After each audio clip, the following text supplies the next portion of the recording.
అందరికీ నమస్కారం అండి. నేను ఒక వీడియో పెట్టాను కదా, ఒక అక్క కొంచెం రఫ్గా మాట్లాడుతుంది. ఆ వీడియో గురించి కొంతమంది హట్ అవుతున్నారు.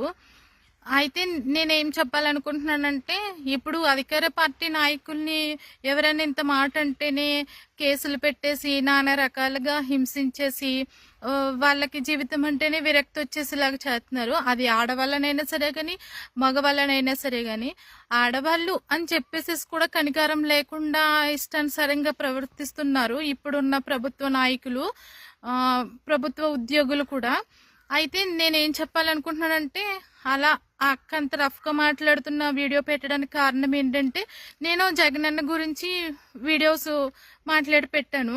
అయితే దాని కింద చాలా చండాలంగా దారుణంగా కామెంట్స్ చేస్తున్నారు. అదే జనసేన పార్టీ గ్రామ శాఖ మాట.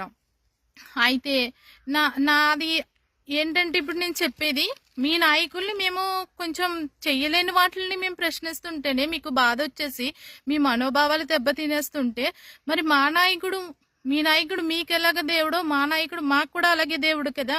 మరి మా నాయకుడిని మీరు బట్టలు లేకుండా జైల్లో నుంచోబెట్టినట్లు ఫొటోస్ పెడితే మాకు మనోభావాలు లేవా? మా మనోభావాలు దెబ్బతినవా? అంటే మీరేమన్నా సరే గాని మేము చూసి చూడనట్లు వదిలేలా తిరిగి సమాధానం చెప్పకూడదా? మీకేనా మనోభావాలుంటా? మాకు లేవా? మా జగనన్నను అలా చూపించడం మీకు కరెక్ట్ అనిపిస్తుందా? ఈ పార్టీ కనుక అధికారంలో ఉన్న పార్టీ ఇచ్చిన హామీలు నెరవేర్చకుండా రేపన్న రోజున రోడ్డు మీదకి వెళ్ళి ఓట్లు అడగడానికి వెళ్ళిన ప్రతి నాయకుడికి కూడా చీరలు కట్టి గాజులేసి పంపిస్తారు ప్రజలు. జాగ్రత్త, అర్థమవుతుందా? మా నాయకుడిని మీరేంటి అలా చూపించేది?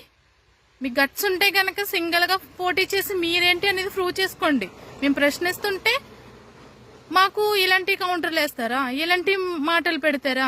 ఇష్టానుసారంగా మీది నడుస్తుందా రాజ్యం?